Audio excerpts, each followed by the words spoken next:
साथियों, एक बार ये वीडियो पूरी देखना। इस वीडियो में आपकी सारी संख्याओं को जड़ से खत्म किया गया है। आप सभी संतों, मंतों, कथावाचकों, आचार्यों, शंकराचार्यों के लिए ये वीडियो देखना बहुत महत्वपूर्ण रहेगा। कृपया ये वीडियो देखकर अपने और समाज के ऊपर विशेष कृपा करें। दर्शकों, आज से 625 वर्ष पूर्व भारतवर्ष के काशी शहर में सशरीर प्रकट होने वाला, जुलाई की भूमिका अदा करने वाला कबीर ही वास्तव में पूर्ण ब्रह्म परमात्मा है। वही सबका धारण पोषण करने वाला है, वही सृष्टि का रचयिता है। साथियों, ये बात उतनी ही कड़वी व सत्य है जितनी कड़वी व सत्य बात पोलैंड देश के प्रसिद्ध वैज्ञानिक निकोलस कोपरनिकस के संदर्भ में देखने को मिलती है। इस महान वैज्ञानिक ने कहा था कि पृथ्वी का अपनी धुरी का घूमने से दिन रात बनते हैं तथा सूर्य के चारों ओर घूमने से ऋतु बनती है। जबकि उस समय मान्यता ये थी कि सूर्य पृथ्वी के चारों ओर घूमता है, इसलिए दिन और रात बनते हैं। उस समय समाज ने निकोलस कोपरनिकस के ऊपर बहुत विरोध किया। उनकी थ्योरी को अपनी धार्मिक परंपराओं के विरुद्ध मानते हुए उन्हें सरेआम मौत की सजाएं दे दी गई। इस घटना के लगभग 400 वर्ष बाद जब रूस वाला भेजा एक यान चांद पर गया तो उसने वहां फोटोग्राफी की, वीडियो बनाई। इसके बाद पता चला कि पृथ्वी तो गोल है, वह अपनी धुरी पर घूम रही है, जिसके घूमने से दिन रात बनते हैं। तथा ये भी पता चला कि पृथ्वी अपनी धुरी पर घूमने के साथ साथ सूर्य के चारों ओर घूम रही है, जिसके कारण ऋतु बनती है, अर्थात मौसम परिवर्तित होता है। निकोलस कोपरनिकस का सिद्धांत सही साबित हुआ। समाज ने जो कृत्य श्रीमान निकोलस कोपरनिकस के साथ किया, उसके लिए बहुत शर्मिंदगी उठानी पड़ी और संपूर्ण संसार के उस दिवंगत आत्मा से माफ़ी मांगी। साथियों, कुछ ऐसी ही तस्वीर आज भगवान के नाम अस्तित्व को लेकर सामने आ रही है। संत रामपाल जी महाराज का कहना है कि काशी में प्रकट होने वाला कबीर ही पूर्ण ब्रह्म परमात्मा है, लेकिन आज ये तमाम कथावाचक, आचार्य, शंकराचार्य इस बात का विरोध कर रहे हैं। हम आपको आश्वस्त करते हैं कि इस मामले की सच्चाई जानने के लिए आपको 400 वर्ष इंतजार नहीं करना पड़ेगा। ये पूरी वीडियो देखने के बाद आप स्वयं निष्कर्ष निकाल लेंगे कि वेदों में वर्णित कवि या कबीर ही काशी वाला जुल्हा कबीर है या नहीं। आइए जानते हैं इस एपिसोड में कौन सृष्टि का रचनाकार है, कौन सबका पालनहार है। कि मैं संत रामपाल को आज फिर दोबारा से चुनौती देता हूँ। जैसे आपके हरियाणा के अंदर एक रामपाल है, वो भी बिल्कुल निरक्षर भट्टाचार्य है और वो भी संस्कृत में टांगड़ आता है। जेल में बंद गीता गंगा ज्ञान बांट रहा। एक बात सोलंकी ने सर संस्कृत का एक शब्द ना जाना हो, अब यह समस्या है तो पढ़ी ना हो। हाँ। वो यही फुआरदा परोसेगा और क्या करेगा। हरिदानंद के चेले ने कहा रामपाल ने वैदिक रीति से वेद नहीं पढ़े, ये दानंद तुमने पढ़ रखे वेद काट दी टाट।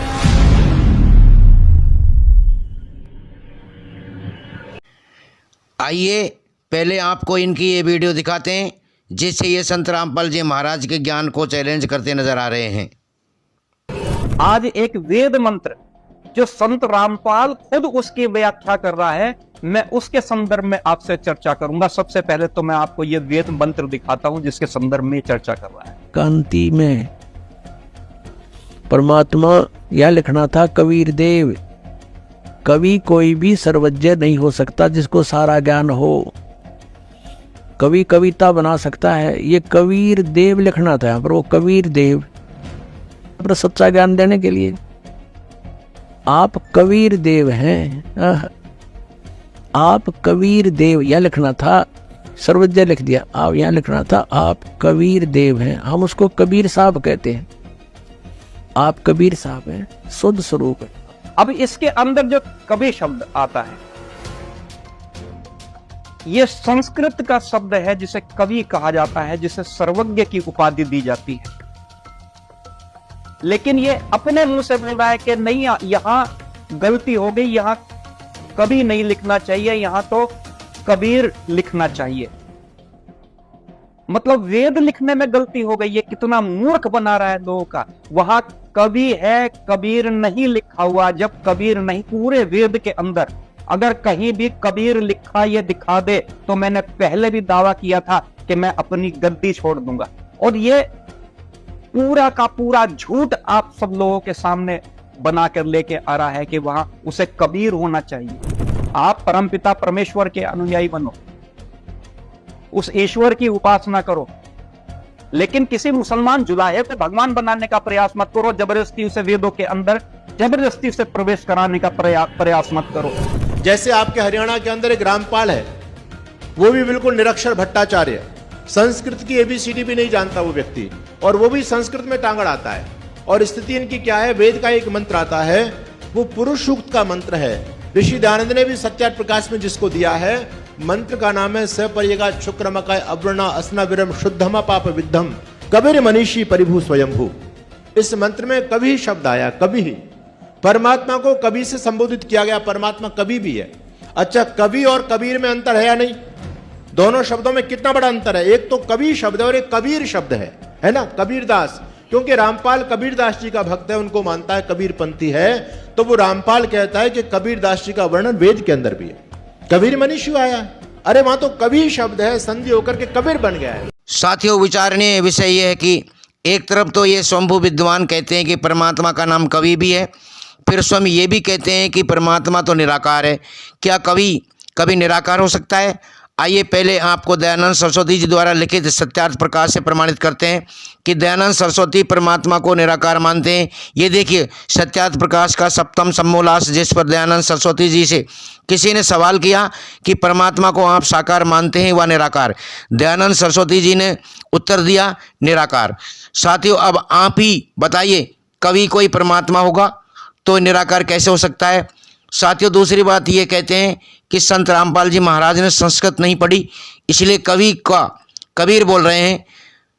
इस कबीर का काशी वाला कबीर बता रहे हैं, इसलिए संत रामपाल जी महाराज गलत है। साथियों, इनका कहना है कि कवि को कबीर नहीं बोला जा सकता, संधि विच्छेद होने से जो शब्द कबीर बना है वो कवि है। जबकि दयानंद सरस्वती जी द्वारा लिखित सत्यार्थ प्रकाश के प्रथमी समोल्लास में मूल संस्कृत में लिखा है कि कबीर ईश्वर यानी परमात्मा का नाम कबीर है। ये देखिए, ईश्वर लिखा, कबीर ईश्वर यानी परमेश्वर का नाम कबीर। इन्होंने इस कबीर का अर्थ कवि किया है, जबकि मूल संस्कृत में कबीर ईश्वर लिखा है, जिसको संत रामपाल जी महाराज कबीर परमात्मा बोलते हैं। दर्शकों, वेदों में छुपे गूढ़ रहस्य केवल तत्वदर्शी संत ही उजागर कर सकते। जिस मूर्ख को कवि ही के विसर्ग को व्याकरण से र हो जाता है तो कबीर शब्द होता है कबीर मनीषी, ये पर्याय है।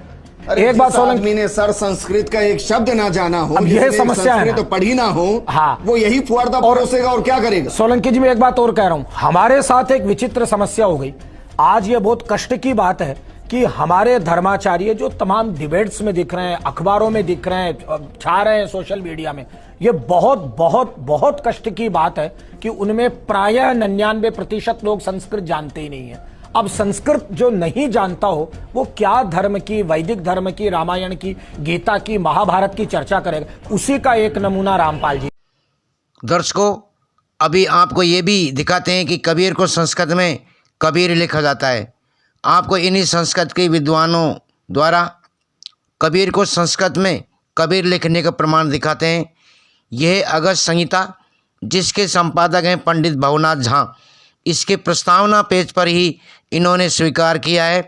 प्रथम 1 से 31वें अध्याय में रामानंद आचार्य के अवतार का उपक्रम वर्णित है तथा 132वें अध्याय में श्री रामानंद आचार्य जी के सभी 12 शिष्यों अर्थात 12 शिष्यों के साथ उनकी अवतार ग्रहण का वर्णन है। साथियों, इस लेख से हम आपको सिर्फ इतना स्पष्ट करना चाहते हैं कि इन्हीं संस्कृत के विद्वानों ने कबीर को संस्कृत में कबीरा लिखा है। ये तो सर्वविदित है कि कबीर जी स्वामी रामानंद जी के शिष्य थे। उसी के विषय में इस पुस्तक में एक लेख है, आइए हम उस लेख पर चलते हैं।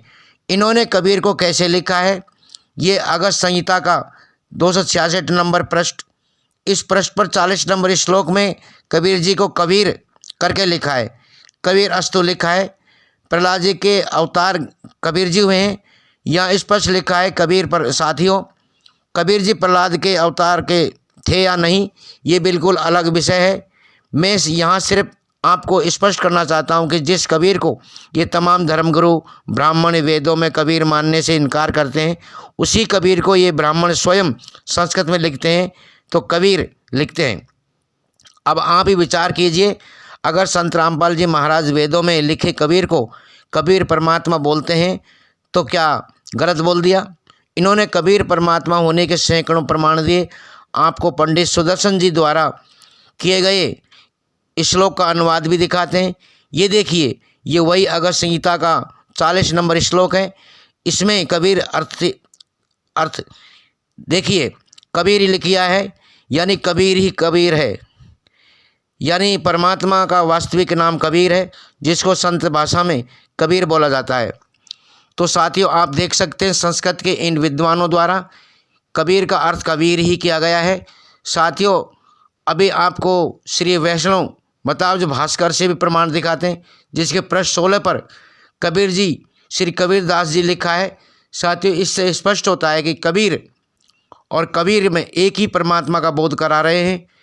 वेदों में जिसको कबीर लिखा है, संतों ने अपनी स्थानीय भाषा में कबीर बोला है। ये बात स्वयं कबीर परमात्मा ने प्रमाणित करके लिखी है। आपको कबीर सागर के जीव धर्म बोध अध्याय के पृष्ठ 2047 में भी प्रमाण दिखाते हैं। कबीर परमात्मा ने स्वयं स्पष्ट किया है कि कबीर शब्द अरबी भाषा और संस्कृत भाषा में मिश्रित होने से कबीर बना है। दर्शकों, अब आपको एक और प्रमाण दिखाते हैं। यह पुस्तक कबीर साहिब की साखी ग्रंथ द्वितीय भाग, इस पृष्ठ 165 पर आप देख सकते हैं। इसमें कबीर को कबीर भी लिखा है, कबीरा भी लिखा है। ये पुस्तक ना संत रामपाल जी महाराज ने लिखी और ना ही इन्होंने छपवाई।